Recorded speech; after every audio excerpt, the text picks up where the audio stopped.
So it was my first year's teacher and dean at a high school in the Bronx. And it's about after school. It was definitely after school. It wasn't about, it was after school.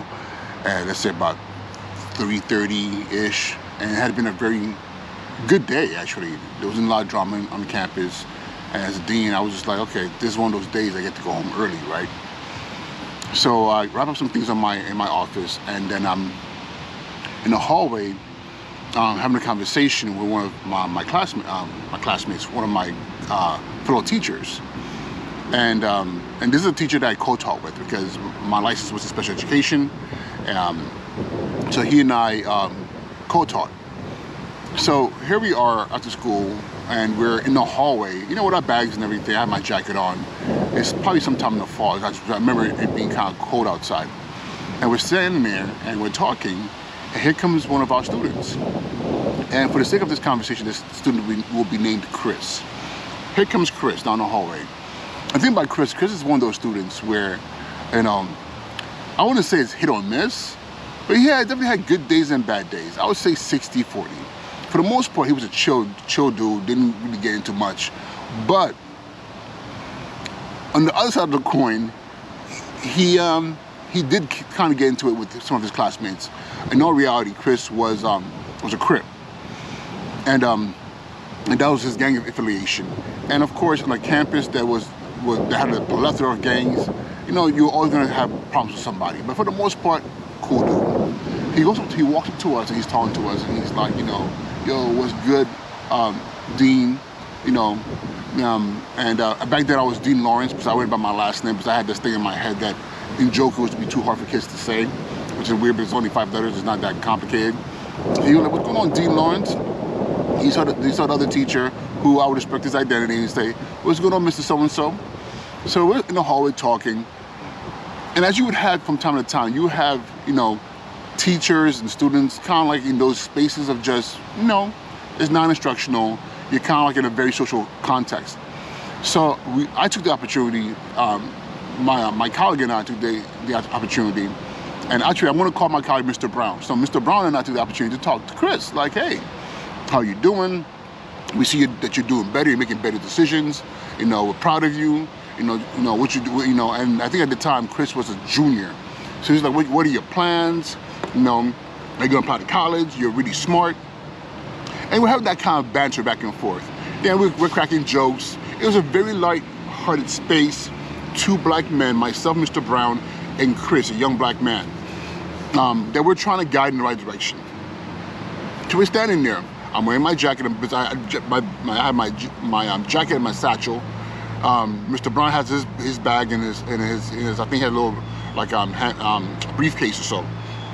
And Chris is wearing one of those Marmot jackets, those puffy big jackets.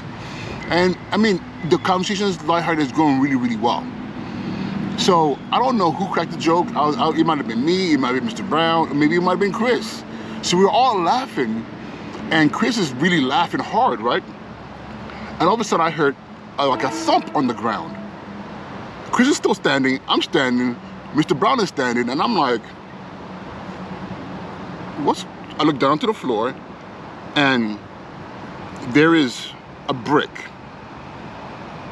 I mean, it's weird. It was a brick wrapped in, looked like cellophane. It was green, and it fell on the ground. But it wasn't like a brick you used to build houses. It was like something shaped as a brick.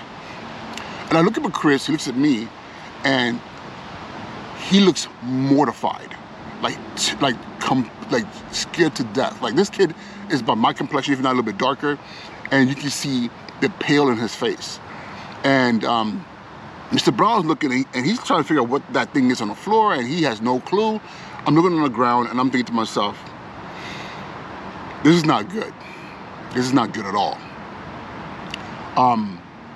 I look at Chris, and I looked at Mr. Brown, and I said, listen, yo, have a good night, you know, I'll see you tomorrow at school. And he looked at me, he was like, yes, Dean Lawrence. He goes to the ground, he picks up that brick, puts in his jacket, and he looks at me and he says, thank you. And he, you know, turns around, walks to the nearest staircase, and leaves the building. So, what was the brick? I don't know what was in the brick.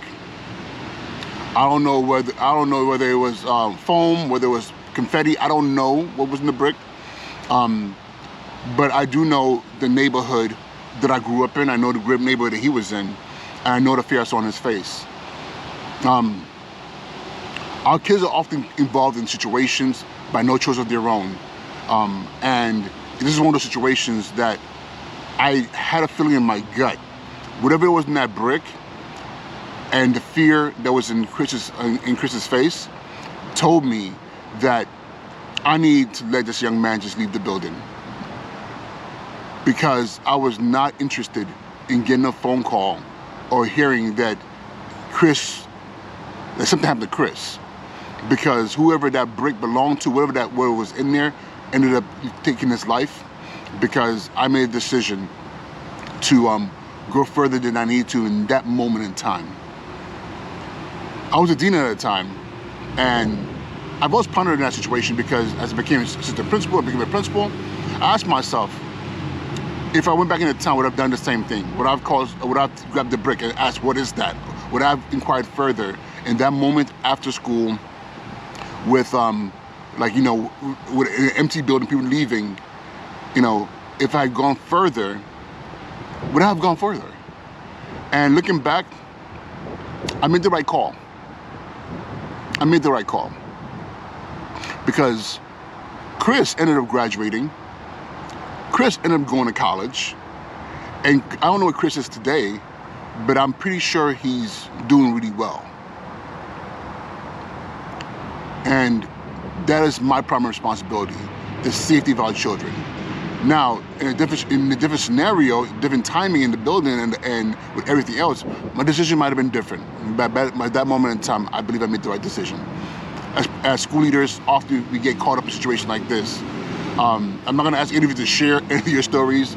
I'm out of the system, so I can reflect back on my career and the things that I've done that I know for a fact, definitely, more than likely, made a difference in maybe even saving a kid's life. All right, this is Uche Njoku, and thank you for letting me share. Talk to you all soon. Peace.